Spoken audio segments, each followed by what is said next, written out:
សហរដ្ឋអាមេរិកកាលពីថ្ងៃទី25ខែឧសភាឆ្នាំ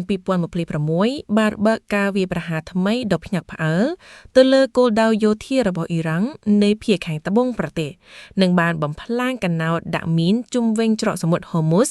ខណៈការចរចាសន្តិភាពរវាងទីក្រុង Washington និងទីក្រុង Tehran កំពុងបន្តនៅទីក្រុង Doha ប្រទេសកាតា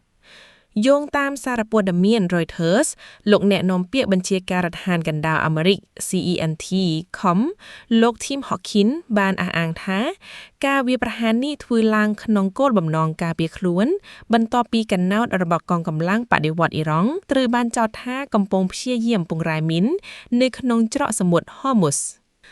ទោះជាយ៉ាងណាភាគីអាមេរិកមិនបានបញ្ជាក់លម្អិតអំពីការវាយប្រហារទៅលើមូលដ្ឋានមីស៊ីលនៅភាគខាងត្បូងអ៊ីរ៉ង់នោះទេខណៈសម្លេងផ្ទុះជាច្រើនក៏ត្រូវបានរាយការណ៍ផងដែរនៅជិតទីក្រុង Bandar Abbas ដែលជាកំពង់ផតយុទ្ធសាស្ត្រសំខាន់របស់អ៊ីរ៉ង់សារព័ត៌មានអ៊ីរ៉ង់បានអះអាងថាសមាជិកកងកម្លាំងបដិវត្តន៍អ៊ីស្លាមអ៊ីរ៉ង់ចំនួន4នាក់បានស្លាប់នៅហេតុការណ៍នេះប៉ុន្តែរដ្ឋាភិបាលអ៊ីរ៉ង់មិនទាន់ចេញសេចក្តីថ្លែងការណ៍ផ្លូវការនៅឡើយទន្ទឹមនឹងការវាយប្រហារប្រធានាធិបតីអាមេរិក Donald Trump នៅតែអះអាងថាការចរចាជាមួយអ៊ីរ៉ង់កំពុងដំណើរការល្អប៉ុន្តែបានព្រឹនប្រមានថាអ៊ីរ៉ង់ត្រូវតែប្រគល់ឬបំផ្លាញសារធាតុអ៊ូរ៉ានីយ៉ុំរបស់ខ្លួនក្រោមការត្រួតពិនិត្យអន្តរជាតិ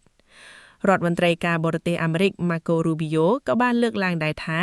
កិច្ចព្រមព្រៀងជាមួយអ៊ីរ៉ង់នៅតែអាចសម្រេចបានក្នុងពេលប៉ុន្មានថ្ងៃខាងមុខនេះទោះបីមានការវាយប្រហារថ្មីនេះក៏ដោយ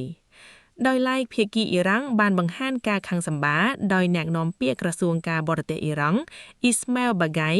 បានចោទអាមេរិកថាផ្លាស់ប្តូរជំហរញឹកញាប់និងបង្កឧបសគ្គដល់ដំណើរការចរចា